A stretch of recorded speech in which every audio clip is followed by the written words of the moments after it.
In the headlines, fire breaks out at carpet warehouse in Kano. 6 Nigerian pilgrims die, 30 undergo psychiatric treatment in Saudi Arabia. Court grants ex parte motion, halts demolition by Kano State government. And on the foreign scene, Greece votes in parliamentary polls for second time in 5 weeks. Hello and welcome to Trust TV News Update. I am Abdurrahman Omar. Thanks for joining.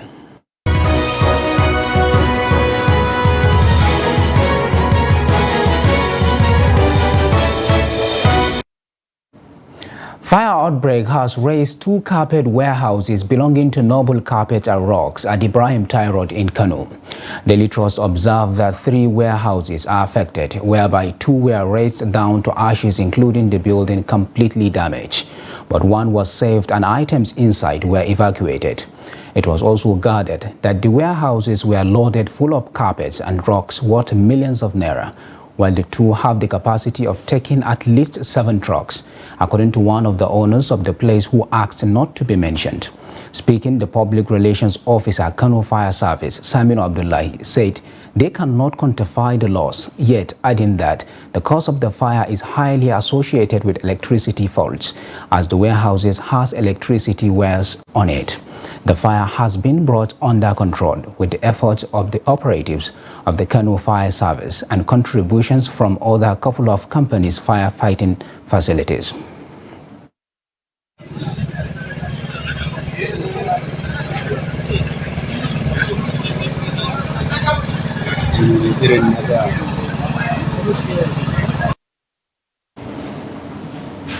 Six of the 95,000 Nigerian pilgrims for this year's Hajj exercise have died in the Kingdom of Saudi Arabia. The head of the Nigerian medical team for the pilgrimage, Dr. Usman Galadima, disclosed this in Makkah Saturday night. Speaking during a pre-Arafat meeting with stakeholders, he said 2 of the deceased pilgrims were from Osun State and 1 each from Kaduna and Plateau. He said 1 of them died of cardiac arrest and others of illnesses he did not disclose. Galadima, whose presentation was tagged Vital Events as of June 24, 2023, said the team attended to 30 pilgrims with mental health challenge. He, however, assured that the patients will perform Hajj as they are now in a stable condition. He said 7 pregnancies were recorded among the pilgrims, 2 from Sokoto State and 1 each from Adamawa, Kwara, Yobe, Plateau and Katsina. Galadima also disclosed that 2 miscarriages were recorded, while a diabetic pilgrim had his leg amputated. He said his team offered consultations to a total of 15,860 Nigerian pilgrims and referred about 100 to Saudi hospitals. The Zamfara State Command of the Nigerian Security and Civil Defense Corps, NSCDC, has deployed over 485 personnel to provide security before, during and after the 2023 Eid al-Kabir celebration in the state. The State Commandant Sani Mustafa, in a statement by the Command's Public Relations Officer, Ikoje, said the 485 personnel are to ensure security coverage throughout the Salah celebration in the state. He affirmed that the Corps, in collaboration with other sister security agencies, are poised to make Zamfara State a crime-free state. The NSCDC boss emphasized that the deployment has been made to all nooks and crannies of the state, including perceived black spots. He therefore advised saboteurs whose aim is to truncate the peace in the state during this period to relocate, as Zamfara State is no longer a safe haven for mischief makers. A few days to Eid al-Kabir celebration, ram sellers in Jos Animal Market, the Plateau State capital, are decrying low patronage as buyers' prices of the sacrificial animals are high. Ram sellers at the Enshanu market say the business this year is not booming as buyers are not forthcoming to buy the rams for Salah festivities. Ado Musa has the story. Although ram markets across the country had witnessed low patronage previously, traders say the low patronage being experienced this year at the animal market is the worst they have seen. The traders also attribute the development largely to the fuel subsidy removal and the security challenges bedeviling the country. Muhammad Rabiu, an animal dealer at the Enshanu market, explains the factors responsible for this development. The transport is so expensive, so that increased the price of the animal. After that, the feed we used to buy is also increased. That's why the price is going up, and there is no market. According to the expectation, the ram we used to sell last year, 35,000 for example, this year 2023 is up to 50 to 55,000. Some buyers at the market complain about hike in price of the rams this year. Alternative, feel that we go to the village and get, or check around again if I will get an affordable one. We are at the market to buy the ram for the Salah festivity, but the price is high. The rams are untouchable because of their prices. I don't know how to go about it. Ram dealers at the market said the low patronage being experienced in the market could improve if government pays June salary before Monday. Ado Musa, Trust TV News, Jos. Socio-Economic Rise and Accountability Project (SERAP) has urged Acting Governor, Central Bank of Nigeria (CBN), Folashodun Shonobe, to immediately delete the patently unlawful provisions in the Central Bank of Nigeria Customer Due Diligence Regulations, directing banks to obtain information on customers' social media handles for the purpose of identification. SERAP said the CBN ought to contribute to the advancement of respect for the rule of law and human rights in the discharge of its statutory functions, and not undermine or violate these fundamental legal requirements and standards. It said the mandatory requirement of social media handles or addresses of customers does not serve any legitimate aim, noting that such information may be used unjustifiably or arbitrarily to restrict the right to freedom of expression and privacy. A federal high court in Kano, presided over by Justice Simon Amobeda, has granted an ex parte motion stopping the demolition of property in the state. The motion was filed by a Kano State citizen, Saminu Muhammad, through his lawyer, seeking to protect specific buildings along BUK Road from being demolished by the Kano State government. Justice Amobeda's order restrains the Kano State government and its agents from proceeding with the demolition of properties situated on number 41 and 43 Salata along BUK Road, Kano. Respondents in the suit include the Attorney General of Kano State, the Solicitor General of Kano State, the Governor of Kano State, the Kano State government, and various land and security authorities. The applicant's counsel, Prof. Nasru Ali San, moved the motion, prayed to the court to stop the demolition, which the court granted an interim order. The judge, however, orders an accelerated hearing in the case. The matter has been adjourned to July 10th for further proceedings. This court ruling comes as a temporary relief to the affected property owners who had faced the threat of demolition. Member representing the Arugungu constituency in the Kebbi House of Assembly, Umar Namore, has called on the federal government to spray pesticides on invading quail birds, destroying crops in farmlands in the state. Namore made the call in an interview with the news agency of Nigeria, NAN, in Birnin Kebbi on Sunday. He said the quail birds have ravaged almost 95,000 hectares of dry season rice plantations in the state, with attendant food security implications. Namore said it was on record that most of the farmers in the area had taken loans from Labana and Wakot rice mills, among others, to embark on farming in order to help the country in its efforts to have food security and produce what we eat. Quail birds are small-sized sparrow or finch-like gregarious birds with bills adapted to eating seeds. Quailers may be nomadic over vast ranges. The red-billed quail is said to be the most numerous bird species in the world. The lawmaker also urged the governments to provide relief assistance to the affected farmers to recover from their losses. A farmer whose farm has been destroyed by quail birds has no money to embark on another farming. Then how can he pay back the loan he collected? The lawmaker queried. The congestion in Jalingo main market has been identified as a major disruption to the smooth operation of the market. To this end, customers have appealed to the state government through the local council to address the menace in order to allow for smooth operation within and around the market. The report. The main market of Jalingo local government area of Taraba State is located along Palace, one of the major streets in Jalingo.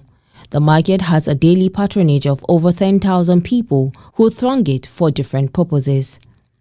It is, however, witnessing a serious challenge due to the parking of heavy trucks, commercial and private vehicles within the market premises, as well as hawkers who camp at unapproved location to market their wares. It is against this backdrop that the former caretaker committee chairman, Aminu Jauro Hassan, embarked on demolition of old shops and construction of new blocks in some parts of the market. This is the only market that we have in the interior part of Jalingo local government, apart from the other ultramodern market that is at the outskirts of Jalingo.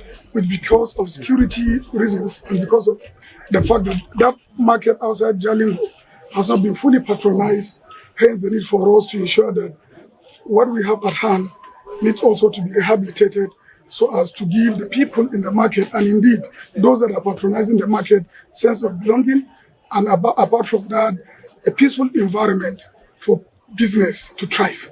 Some shop owners frowned at the attitude of some people who deliberately park their vehicles in front of their shops, as well as those conducting their businesses on the street. Indiscriminate parking of heavy vehicles in the market is one of the factors responsible for the congestion. I think if government can address this wrongful parking, we will appreciate it honestly. Other shop owners who said the problem is not that of parking spaces for heavy-duty trucks, who they insist must always make their way into the market because they transport their goods. However, maintained that the challenge is lack of permanent parking environment, hence the need for the government to look into the situation. No problem at all. The vehicles are bringing our goods, of course. We will recommend that government finds adequate parking space for them. It is okay, but still government can find separate area where they can be parking, and we now go there to take our goods instead. Meanwhile, the Jalingo head of local government administration, Holga Isa Ida, assured the people that the project is still on ground, adding that since government is continuous, he is positive that the incoming local government administration will continue from where the previous administration stopped. We're not going to stop it. It's a continual process. Government is a continual process. The leadership come and gone, but the government remain. They called on state government to decongest the main market by structuring it for citizens to have a conducive environment for the exchange of goods and services. You're watching the news update on Trust TV. Coming off after the break, we take a look at the story of an inseparable pair. For details of these and more after the break, do stay with us.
Welcome back, and if you are just joining us, this is the news update on Trust TV. Here, the recap of our top stories.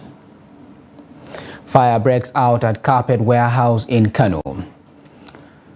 6 Nigerian pilgrims die, 30 undergo psychiatric treatment in Saudi Arabia. Now moving on to other stories.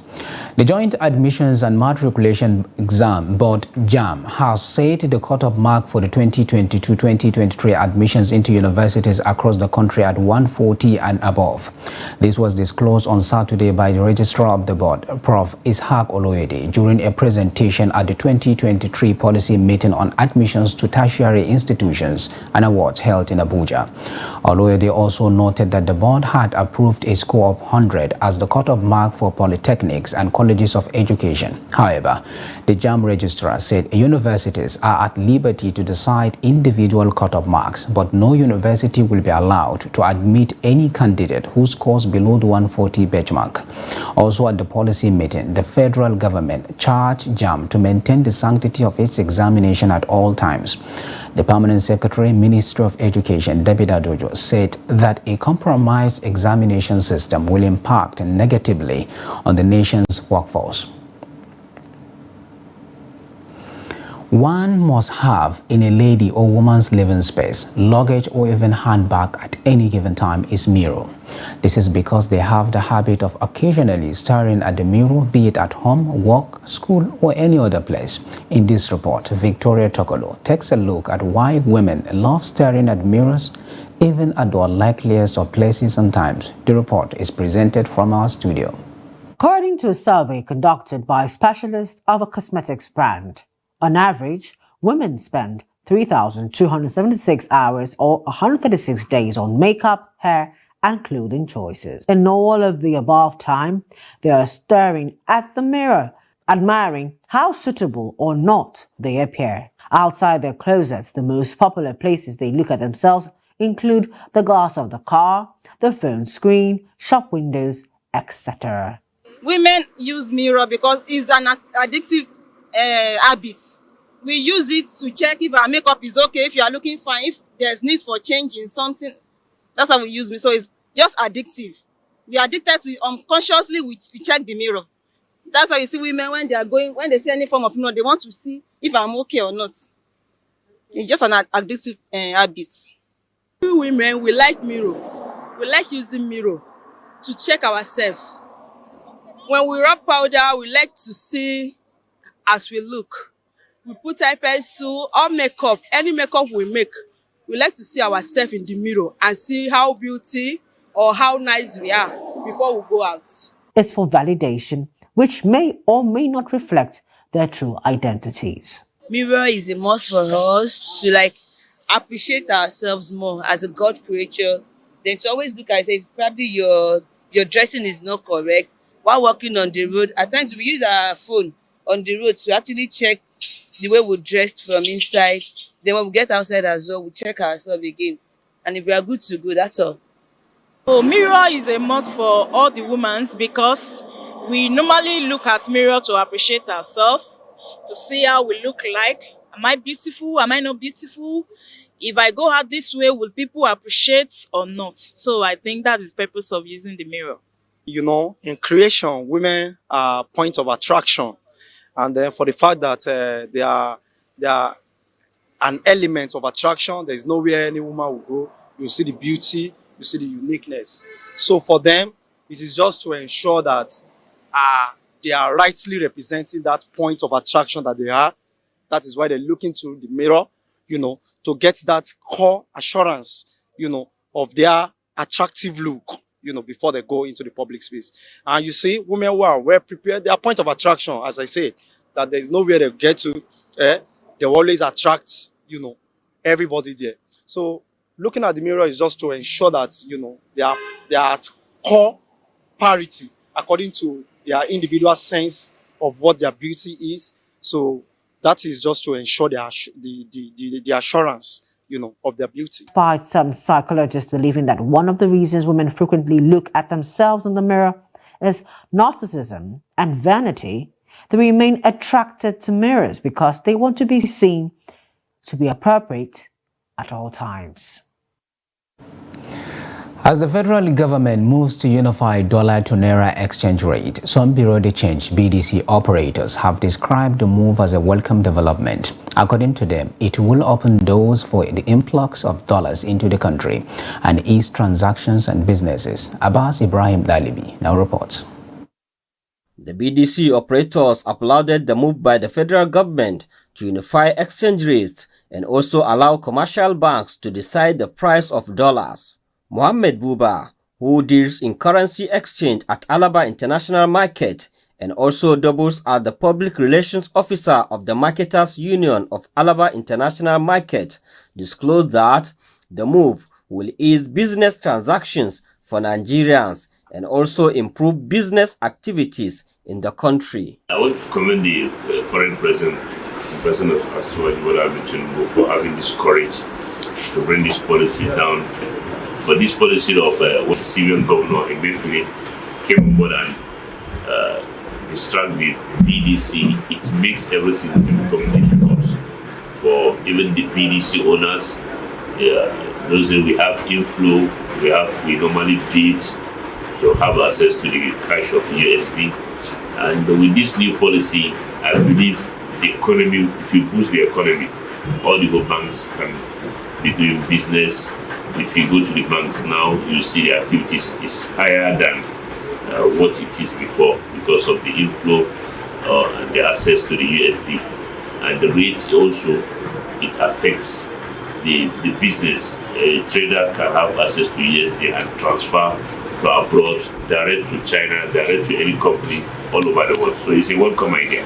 Buba added that the policy will also boost the business of those who deal in currency exchange, as it will also improve the nation's economy.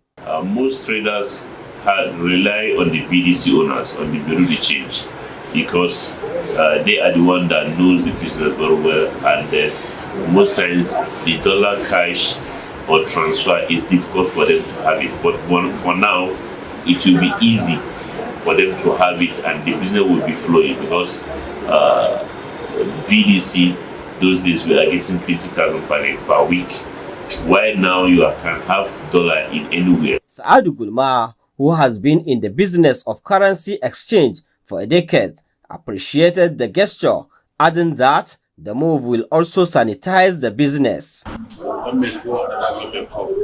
Different policies checks, things become tight. We just hold our cow, so people are taking the breast from the cow. What I mean by that, that policy they bring is just helping the neighboring countries and American government. It's not helping Nigeria. But due to what they wanted to do, they keep doing it the same way. But when Asiwaju is an accountant. He knows economy very well. And he's a true Democrat. He's a politician. He's the best president we have who is a true Democrat.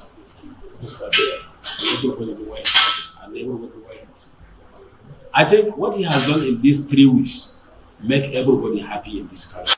Although some of the BDC operators are happy with the move, others believe it will only favor those with huge capital in the market. Abbas Ibrahim Alibi, Trust TV, Lagos. And on the international scene, Greeks are voting for a second time in little more than a month to elect a new parliament, with voters expected to give former Prime Minister Kyriakos Mitsotakis' Conservative Party a second term in office. Polling stations across the country opened at 7 a.m. The vote is overshadowed by a boat wreck off the coast of western Greece about a week ago, in which hundreds of refugees and migrants either died or went missing. But the disaster is unlikely to significantly affect the overall outcome, as Greeks are expected to focus on domestic economic issues. Mitsotakis, 55, is eyeing a second 4-year term as Prime Minister after his New Democracy Party won by a huge margin in May, but fell short of gaining enough parliamentary seats to form a government. With a new electoral law now favoring the winning party with bonus seats, he is hoping to win enough seats to form a strong majority in the 300-member parliament. The new electoral system grants a bonus of between 25 and 50 seats to the winning party, depending on its performance, which makes it easier for a party to win more than the required 151 seats in the parliament to form a government. A Palestinian teenager was left bleeding to death after a shooting attack at Kalandia military checkpoint in the occupied West Bank. Reports say Ishaq Hamdi Ajalouni, 17, was shot and killed by Israeli forces after he opened fire at the checkpoint on Saturday. The Al-Aqsa TS Brigade claimed Ajalouni as a member. The group is the armed wing of Fatah, the movement that controls the Palestinian Authority, which has limited self-rule in the occupied territory. Police said the young gunman from the Kufur Agaf neighborhood just north of the checkpoint used an M16 rifle to carry out the shooting. And with that, we have come to the end of the Trust TV's news update. Do not forget to follow us across all our media platforms and our YouTube live stream. I am Abdurrahman Umar. Thanks for watching and bye for now.